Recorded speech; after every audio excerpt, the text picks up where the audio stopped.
Hi, everyone. We are back, and we are going to do the SNF Institutional FOA Overview with Jenna Payne from DOE and Andrew Ford from DOE, Idaho. Jenna, whenever you're ready, you can take it away. I see your screen. Great. Can you hear me, Julie? Yes, I can hear you just fine. Thanks. Perfect. Okay. Good afternoon, everyone. I'm Jenna Payne, and I'm the Federal Program Manager for the Integrated University Program. I'm going to discuss a few changes with you on our student scholarship and fellowship programs, and then I'll hand things over to Andrew Ford, who will lead the discussion on the existing university funding opportunity announcement. Just a quick note, the program has recently been rebranded, so in the future you will likely see it referred to as the University Nuclear Leadership Program, or UNLP, but for today's purposes and presentation, you'll hear me refer to it as IUP. A little background for you.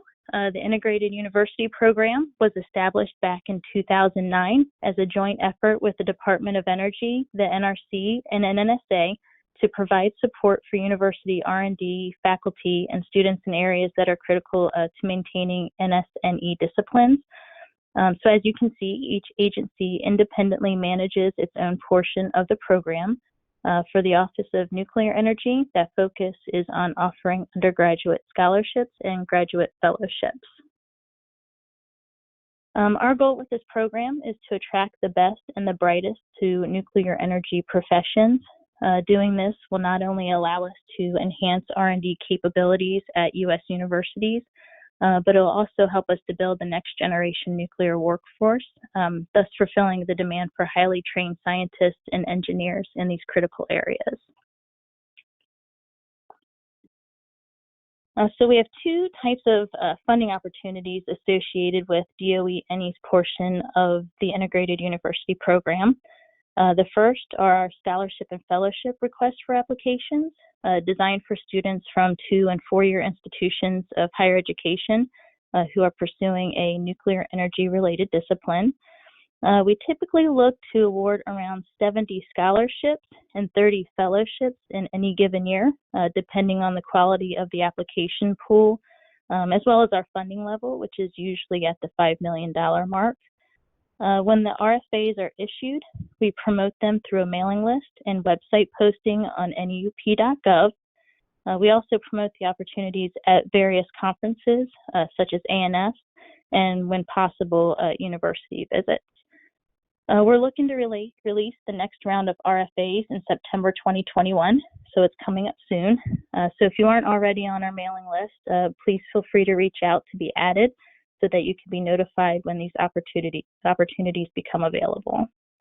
The other type of funding opportunity is the University FOA, which essentially sets up a formal agreement between the department and the IHE, so the school can receive IUP funds and manage the awards on behalf of DOE NE. Andrew will be discussing this FOA in a couple of minutes, but I would like to point out that one of the main differences here between the RFAs and the FOA is the applicant. Students apply for scholarships and fellowships through the RFAs. The IHE applies to the University FOA to become an IUP approved school, so the students do not apply to this opportunity. There's often confusion on this, so I wanted to make sure I mentioned that. Okay, here's some general information on our scholarships and fellowships to students attending 4-year colleges and universities. Folks are probably relatively familiar with most of this information here, but I want to bring your attention to a couple of things as I go through all of this. First, we're planning to increase the undergraduate scholarship from $7,500 to $10,000. Our fellowship will once again be at the $161,000 level over 3 years. This includes a $37,000 stipend per year. It also includes $14,000 cost of education allowance, $1,000 travel allowance a year, and then a one-time $5,000 allowance for a required internship, which I'll talk about in more detail in just a minute. All students must be U.S. citizens or legal permanent residents. Scholarship applicants must be beyond their first year of college at the time of application, or time of award, excuse me. All students must be enrolled in an IUP-approved college or university through the FOA application that Andrew will be discussing. Just a quick note on this, if a student is attending a college or university not currently on that list, they can still apply. We'll just work with the university to get them on the list prior to any IUP funds being transferred. All students must be pursuing a field of study of interest to NE. For our fellowships, the minimum GPA requirement at both the undergraduate and graduate levels is 3.5. And then new this year for our scholarships, we are reducing the GPA requirement from a 3.25 to a 3.0. For the upcoming scholarship RFA, DOE NE will be rolling out a new opportunity targeting students attending two-year trade schools and community colleges, specifically for students pursuing disciplines in support of training nuclear energy-related technicians. So this would be areas including, but certainly not limited to, nuclear operations, mechanical and electrical maintenance, and radiation protection. These awards are planned at 1 year, $5,000 scholarships. The RFA will not be a standalone opportunity. It's going to be rolled into the existing scholarship RFA. For those of you who are familiar with our infrastructure FOA, the scholarship RFA will be similarly structured, with students selecting one of two tracks or pathways, if you will. So again, the general requirements: all students must be U.S. citizens or legal permanent residents. Students must have a 3.0 minimum GPA. They must be enrolled in an IUP-approved institution and be pursuing a field of study of interest to NE. Applicants for this scholarship program do not need to be entering their sophomore year upon award. They can be entering their first year of college. Also, for this new opportunity, as well as our 4-year scholarship and fellowship opportunities, we asked for the community's assistance to help get the word out. If some of these 2-year schools are part of your network, please let them know of the new scholarship opportunity, and please help promote all of the IUP opportunities at your respective institution. We've learned over the years that a lot of our applicants heard about the program from their advisor or another professor, so word of mouth goes a long way, and we appreciate the help. We also have some helpful resources on the NUP website under an applicant resources tab for both students and universities to help kind of promote the program and to submit strong applications. Okay, our required documents for both scholarship opportunities. We are requesting a personal career goals essay, 3 letters of reference, and then official academic transcripts. Usually we request ACT or SAT scores. However, for this round of applications, we will not be requiring standardized test scores. For our fellowships, again, we're looking for a personal career goals essay. Students will also provide a proposed graduate research essay, 3 letters of reference, and then academic transcripts. Quick note here, I do recommend that students reach out to their references as soon as possible, as these can sometimes take a little while to get in. Similarly with the academic transcripts, as long as they come from the registrar's office, we will accept them as official, so they can use their university's electronic delivery system if that works best for them, or they can mail it in to us. Okay, a couple of requirements for our fellowships. We currently don't require any kind of service agreement with our students. However, we do require fellows to participate in a 10-week minimum internship at either DOE, a national laboratory, or a facility designated and approved by DOE NE. We do provide an additional $5,000 stipend to provide for the offset of cost of travel and housing. Students work with their advisors to identify an appropriate internship, and then they submit a report to us at the end of the internship. The only other requirement that we currently have is that fellows do provide an annual report at the end of each academic year, as well as a final report at the conclusion of their award. So these reports include accomplishments for the year, plans for the following year, if applicable, and then any presentations or papers or patents that fall under the student. We also ask concluding fellows to provide annual career progress updates for up to 5 years after their fellowship ends. And this kind of helps us to see what kind of an impact IUP is having on the future nuclear energy workforce. So it's really important information, and we appreciate the students providing that to us from year to year. With that, I'm going to hand it over to Andrew Ford. Andrew?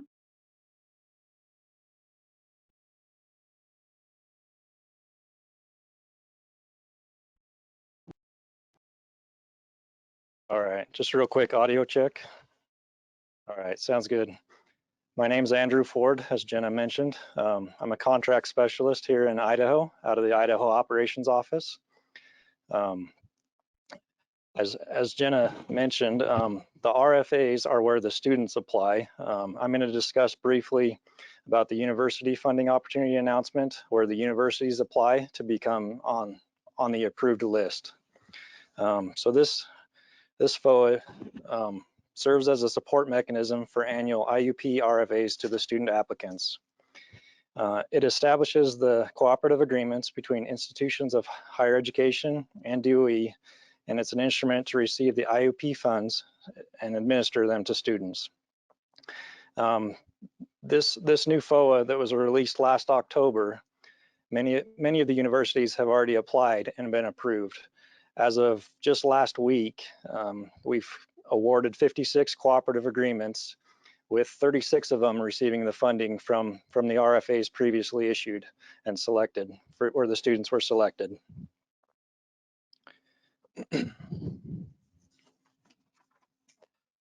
So if you're not familiar, this FOA, or the funding opportunity announcement number, is DEFOA 0002265. So as I've mentioned, we anticipate making cooperative agreements, and only one cooperative agreement under the IUP program is necessary per institution. And these awards will go up to 13 years. I think currently the ones we have in place right at the moment are just over 12 years to accommodate a fellowship in the 10th year of the program.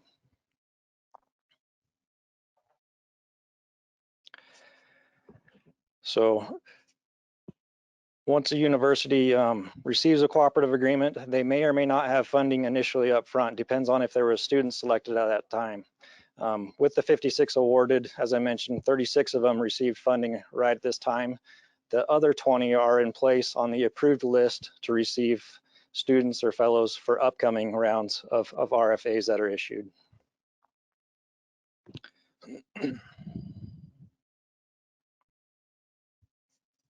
And as we've previously discussed, this is a different mechanism through the RFA process where the students apply. So eligibility for awards are restricted to the US IHEs with 2 four-year and graduate programs of students in science and engineering disciplines related to nuclear energy. Minority serving institutions, MSIs, including tribal colleges and universities, historically Black colleges and universities, and Hispanic serving institutions are encouraged to apply as well. US IHEs with cooperative programs which share coursework between 2 or more US IHEs to meet the above requirements are also encouraged to apply.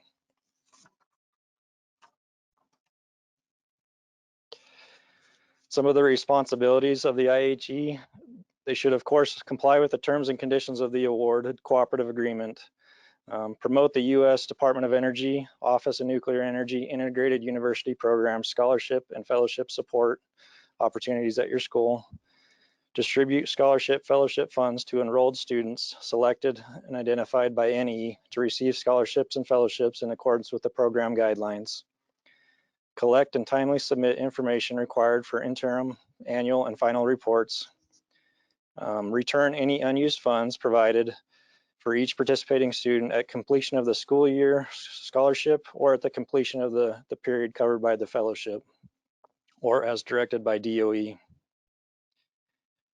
And these funds are strictly for the students. There should not be any overhead or indirect fees associated with the administration of these funds. The application process is pretty brief compared to other FOAs. There's just, minimal documents that are required, such as the 424, the application for federal assistance. And this funding opportunity announcement is open continuously. So initially we kind of had a bulk of applications come through where we got those first 56 approved universities, but we welcome, if you're not one of those 56 universities, to review the information contained in this FOA and consider your programs and faculty to see if you meet the objectives of this program. I think historically we had up to 80 or so approved on the previous list. So we would anticipate other universities would be able to join this approved list to administer these scholarship and fellowships in the future. And like I said, that call or that application process is open right now. It's open continuously year round, and we will review those applications as they come in on an as needed basis.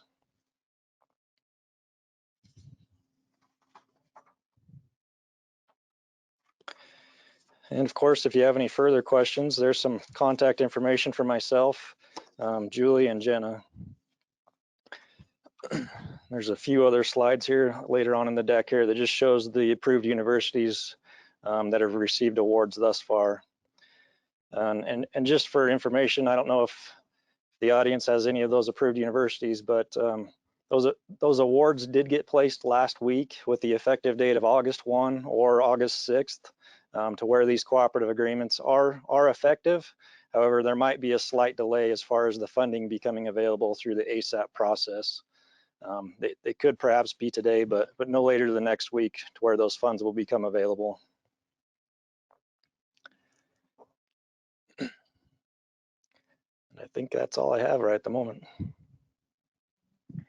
Okay, we have a few questions coming in. I'm wondering if John Gilligan is on the line too, if he might want to chime in on some of these answers. If he is, that's great. And then Jen is here. I'm here. Okay, great. And Jen is here to answer too. So for fellowships, can students be in any year of their graduate degree? So students have to be entering either their first or second year of overall graduate study to be eligible to apply. Okay. And can unofficial academic transcripts be allowed? Sometimes the cost of transcripts can really be a problem for students, and so that's why they're asking this question. Currently, we still require the official transcripts. If you've submitted some in the past, if you're a previous applicant, especially for our fellows, if you've submitted undergrad transcripts, there's no need to resubmit those. We do allow registrar's office to email them if that's allowed at your institution.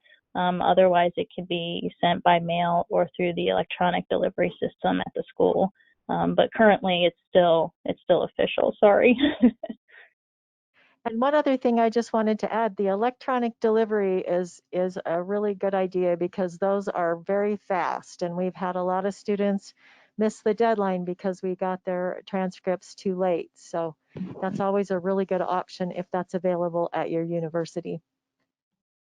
Okay, is there a limit to how many fellowships a single institution can apply for or be awarded? No. There's a limit of 4 per institution that can be awarded, but in terms of submissions, there's no limit. Oh, yeah, you're right. Yeah, sorry, Janet. Yeah, 4 at the fellowship level, no limit at the undergraduate level. Correct. Yep. Okay, everyone, it looks like that's all the questions we have today. So I guess that will end our day, first day of all the overviews of all the FOAs. And then tomorrow, Tuesday, August 10th, we will begin with the work scope RC2, presented by Diana Lee from DOE-NE at 10 a.m. Eastern Time. Thank you, everyone, for joining us today, and we'll see you tomorrow.